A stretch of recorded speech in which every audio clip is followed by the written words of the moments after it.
What's going on, everyone? Austin John Plays here, and today I'm going to be going over how you can get and also shiny hunt all of the Paradox Pokemon in Pokemon Scarlet and Violet.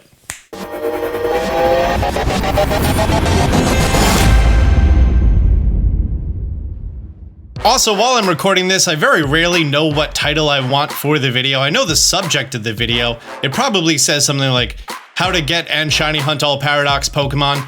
And you're going to see the legendary Pokemon there, and you're going to see some of the regular Paradox Pokemon that are shiny. Just know that the legendary Pokemon on the boxes are shiny locked. The other ones are not shiny locked. It's how to get all of them and how to shiny hunt the non-legendary ones. Great. Sorry if that caused any confusion. They include Great Tusk, Screamtail, Brute Bonnet, Flutter Mane, Slither Wings, Sandy Shocks. In Violet, Iron Treads, Iron Bundle, Iron Hands, Iron Jugulis, Iron Moth, Iron Thorns. In Scarlet, Roaring Moon. In Violet, Iron Valiant. In Scarlet, Koraidon. In Violet, Miraidon. Yes, your legendary Pokemon on the box is a Paradox Pokemon. It says right there, Paradox Pokemon, the same way it says it for them. So, just like how in Sun and Moon, how Cosmog, Cosmium, Lunala, and Solgaleo, and Necrozma were Ultra Beasts and also legendary Pokemon, these are also Paradox and legendary Pokemon. These last two. In Pokemon Scarlet, one of your Titans is going to be Great Tusk in the Asado Desert, and in Pokemon Violet, that same Pokemon is going to be Iron Treads. After you've already defeated the Titan, you will have an opportunity of going back and catching it in its non-Titan form with the X-Titan mark. I made a whole video explaining that. If you'd like a little bit more information, maybe there's a card, maybe I forgot it. But after you complete the Path of Legends, Victory Road, and Starfall Street, you're going to be getting access to the Zero Gate. Your first time coming here is going to be a series of cutscenes related to the story. By the way, fantastic story. I never enjoy the story in Pokemon games. This story was phenomenal. I mean, come on. After the second Titan, you're crying because of the dog, and then over here, the things that transpire, top-notch stuff. After you see the credits, you get free access to Area 0. When you return back here, you can use those green little teleporters to teleport, and then when you're out in the wild, if you're playing Pokemon Violet, which apparently a lot of people are, more than Scarlet, you are going to be seeing a variety of Paradox Pokemon in addition to regular Pokemon that are going to be spawning. For example here, I have Iron Hands just freely showing up, hanging out, doing the dang thing. There's our new Delibird, which I forgot its name, Iron something? Iron Bird. That's its name, it's Iron Bird. And if you're going to be playing Pokemon Scarlet, then when you come back here, you're going to be seeing a variety of past Paradox Pokemon, like Elvis Jigglypuff over here, Screamtail. However, if you decide to do a union circle between one person who's playing Scarlet and another person who's going to be playing Violet, you can both enter Area 0 together. The weird part is, you're not going to show up for each other. Like, both of my characters are in the exact same place, and we should be seeing each other, but we don't. However, it still affects the spawns of the Pokemon here. As you can clearly see, here's the past version of Brute Bonnet over here. No, it's a bad giraffe. Stop it, giraffe. Here we go. Here's Delibird, Iron Hands, and I would like them in the same frame. There we go. There's still the Brute Bonnet. Okay, I'm not getting it in the same frame, but they're both there. This is going to be very useful if you, like me, are an OT snob. Meaning that I want to be the original trainer of all of the Pokemon that I have in my game and my Pokedex and my Pokemon home. So, using this method of you both doing co-op, you can both experience the Pokemon of the opposite version of the game. This remains true for all of the version-exclusive Pokemon, however, it's never more prevalent than it is here inside of Area 0, where you're going to be seeing your futures and your pasts together. Now, while you can use Union Circle to have a Scarlet player and a Violet player playing together, it severely reduces the amount of spawns that you're going to see. And unless both players are in the same place, you're not going to be seeing all of the spawns. So if you want to catch the version exclusives, go for it. I definitely do not recommend attempting to shiny hunt using co-op mode in the other version of the game, because it's not fun. And unless you're local, it's not stable either. When you're down here, Area 0 is going to work exactly like the main areas above. You're going to have the same thing here. The only difference is all the Pokemon are going to be spawning based off of their within biome. information. Is he pink? Oh! I'm looking at him like, that's a different color. That's definitely a different color. Okay. Oh, by the way, new information that, oh god, I only have a level 50 Scyther. Oh, what am I doing? Oh, okay, hang on. Okay, where'd he go? There he is. By the way, some new information has been found out that the chance to get Dunsparce to evolve to the 3-segment form Dunsparce is not 1 out of 25. It's 1 out of 100. So your chance of finding it is not great. Likewise, your chance of Tandemaus to evolve to Mousehold family of 3 is also 1 out of 100. However, he's fairly easy to find inside of raid dens. Just remember, when a real shiny happens on screen, you have to like the video. It's the rule. I don't make the rules, I just follow the rules. Also, a follow-up on critical captures. It turns out that in addition to how many Pokemon you have in your decks, if you have that particular Pokemon registered, apparently you also get a boost to that particular species having a higher catch rate. Yes, great. I have autosaves on. Perfect. Where were we? Oh yeah. Area 0 works a lot like the other regions that you're going to be exploring all throughout Paldea, and that some of the areas are going to have different Pokemon spawn because of it being near water or in a cave or something else like that.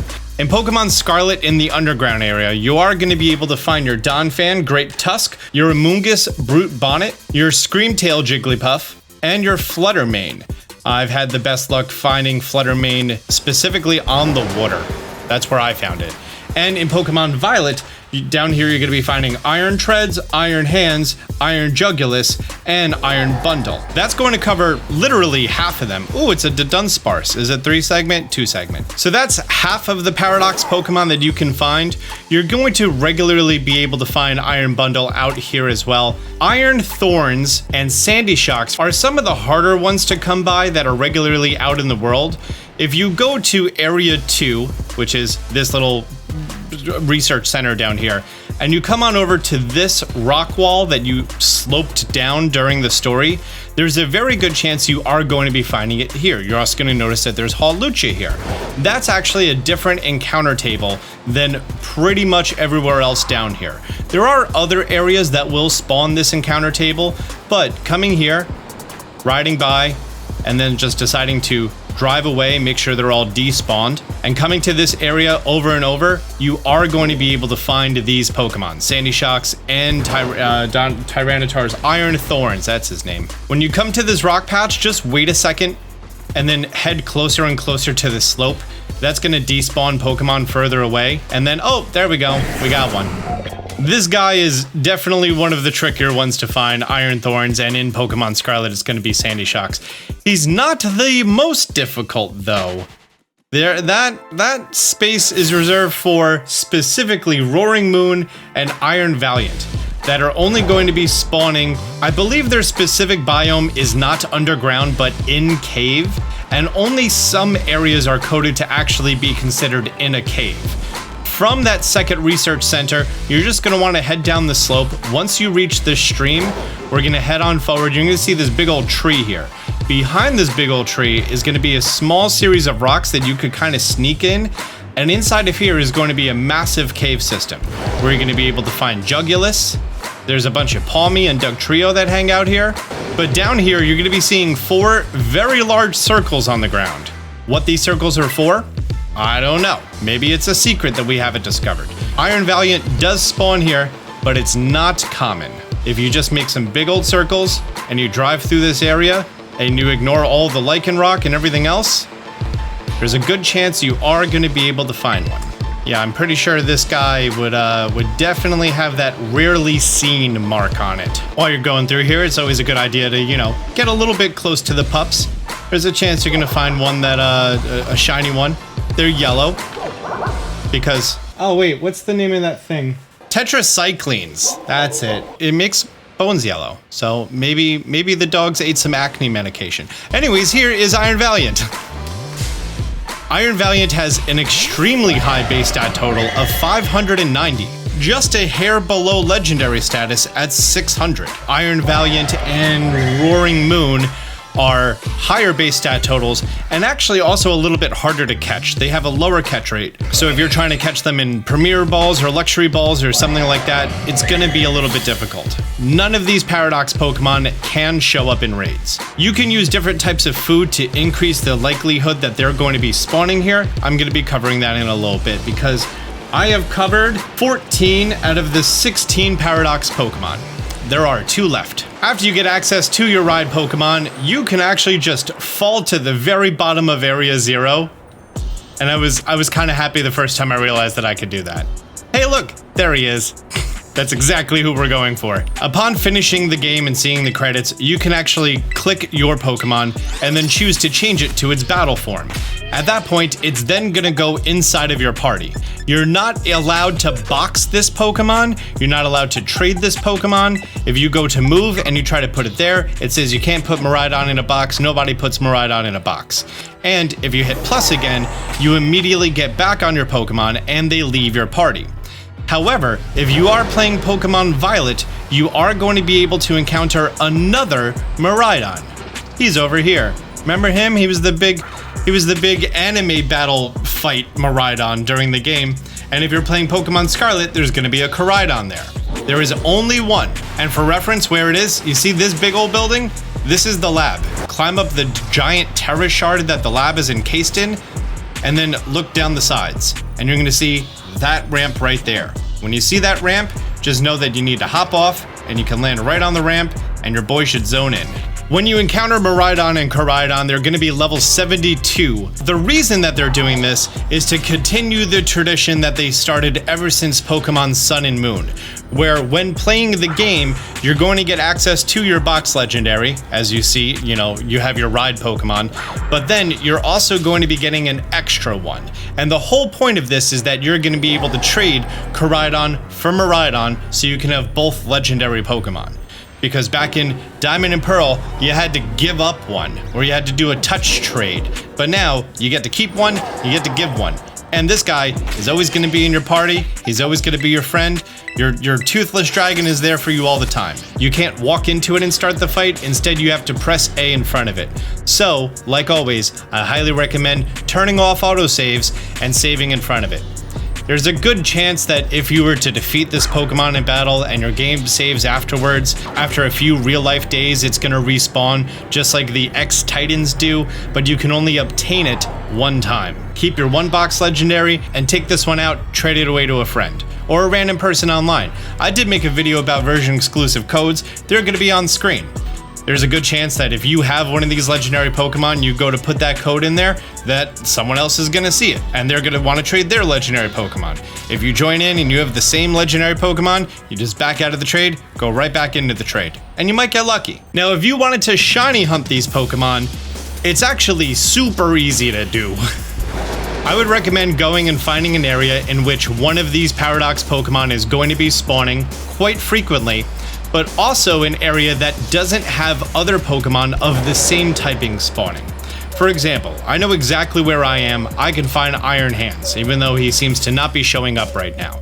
I could also find Iron Bundle here. And Iron Bundle is the only ice type that's going to be showing up here. So what I'm going to do is I'm going to leave this area and I'm going to go back out to Zero Gate because you can't set up a picnic in here. From here, you're going to want to turn autosaves off, put down a hard save, set up a picnic, and then use my chart that I made to help you find Encounter Power 3 plus Sparkling Power.